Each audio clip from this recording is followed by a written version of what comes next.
The weight of the stone felt like the weight of all my failures.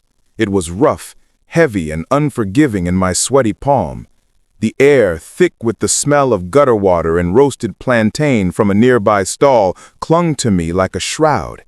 I could hear my own heart, a frantic drum beating against my ribs, each thump a scream of turn back, but my feet were rooted to the spot, cemented by a desperation so profound it had its own gravity. Before me, the man, his name was Jide, a name I had only learned hours ago, a name that tasted like bile in my throat, was fumbling with his keys. He was humming, a tuneless, happy sound that grated on my raw nerves. He wore a crisp white shirt, even now at this late hour, untouched by the grime of Lagos. It was the kind of white I hadn't been able to afford in years, a white that mocked the perpetual gray of my own existence. He was the one, the man whose life was supposed to be mine. My knuckles were white around the stone. This was it, the precipice, the moment the universe had conspired to bring me to. Years of toil, of prayers that hit the ceiling and fell back as dust, of ventures that withered and died like unwanted seedlings. Years of watching lesser men, men without my ambition, my hunger, glide past me in their air-conditioned cars, their laughter echoing in the humid air. I had tried everything. I had sold my father's land for a business that collapsed in 6 months. I had begged, I had borrowed, I had humbled myself into the dust. I had even sought the shadows, visiting a babalawo in a stuffy room in Ajagunle, who gave me charms that did nothing but leave a bitter taste and an emptier pocket. And then, the phone call. A mistake. A glorious, life-altering mistake. A voice on the other end speaking of a consignment, of a meeting at the Eco Hotel, of a sum of money that made my head spin. But the voice had asked for Jide, not Adekunle. He dropped his keys. As he bent over, the dim yellow light from a street lamp caught the expensive-looking watch on his wrist. That was the final push, the final insult. The universe wasn't just ignoring me, it was laughing at me. I lunged. The first blow was clumsy, a desperate swing that caught him on the shoulder. He grunted, stumbling, turning around with wide, confused eyes. "Hey, what is the—" He never finished the sentence. I didn't let him. My desperation had found its voice, and it was a roar of pure, unadulterated rage. I brought the stone down again, and this time it found its mark. The sound was sickening, a wet crunch that echoed in the narrow alley, louder than the distant blare of Danfobus horns. He fell to his knees, his hands flying to his head. But I was no longer Adekunle, the failed businessman, the forgotten son. I was an instrument of my own salvation. I hit him again, and again, and again, until the happy, tuneless humming was replaced by a ragged, wet gurgle, and then silence. I stood over him, panting, the stone dripping with something dark and warm. The pristine white shirt was now a canvas of horror. In that moment, staring down at the ruin I had made of another man, a strange, terrifying calm washed over me. I had finally done it. I had finally taken control. I had ripped my destiny from the hands of fate and forged it with my own 2 hands, slick with the blood of a stranger. My name is Adekunle, and this is the story of how I stole a man's life, only to discover that the price of a stolen destiny is your own soul. 3 days earlier, I was a ghost haunting the shell of a life.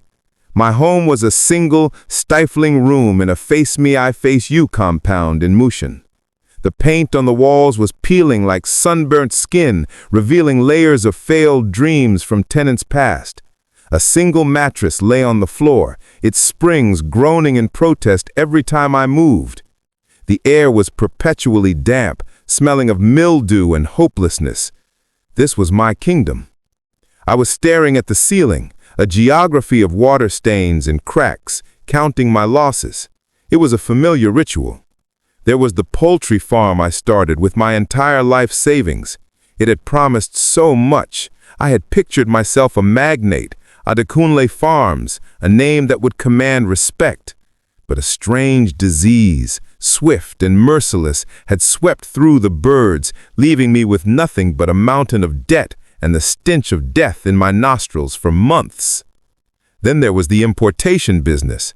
I partnered with a man I met at a church program, a man who spoke of containers from China filled with affordable electronics.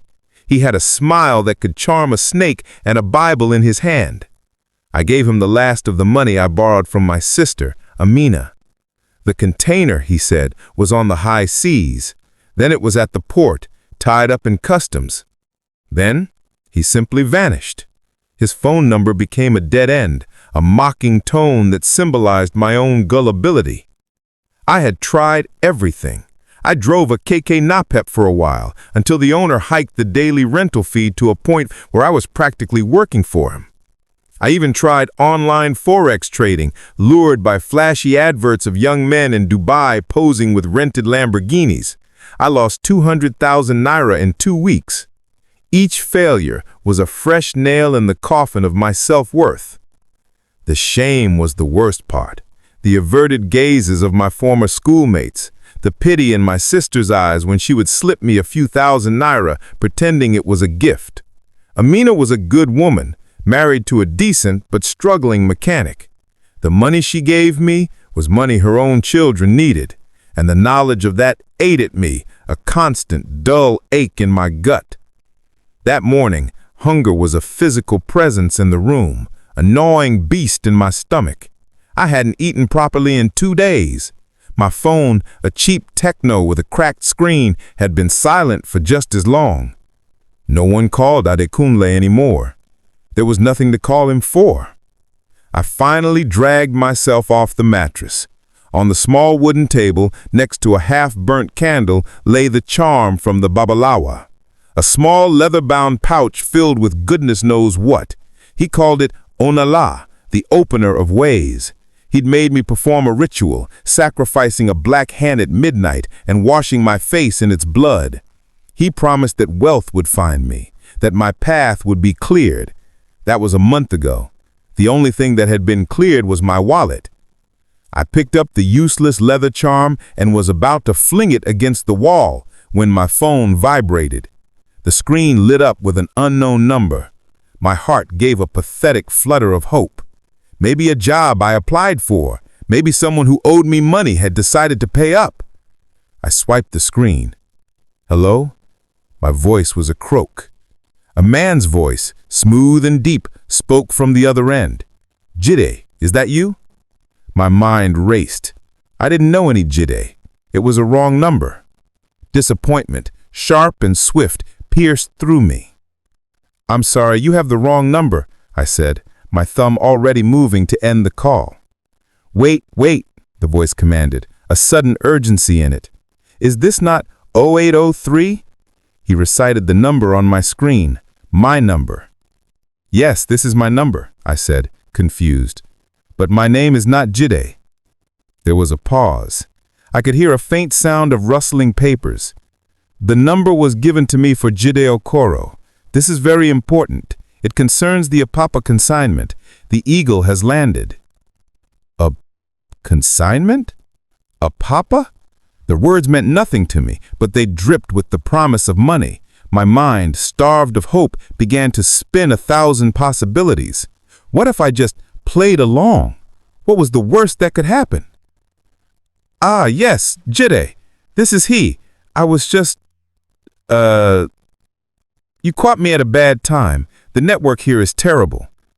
It was a lie, smooth and easy, as if a different person had taken over my mouth. The man on the other end chuckled, a sound of relief. No problem, Jide, my man. Listen carefully. Chief wants to see you. The final payment is ready. 45 million naira. Eco Hotel, Victoria Island, Suite 1205. Tomorrow night, 10 p.m. sharp. You come alone. You understand? No stories. 45 million naira. The words slammed into my brain, obliterating every rational thought. My knees felt weak. I leaned against the wall, the peeling paint cool against my sweaty back. 45 million. It wasn't just a number. It was a new life. It was Amina's children in good schools. It was a proper house, a car, respect. It was the end of the ghost and the rebirth of the man.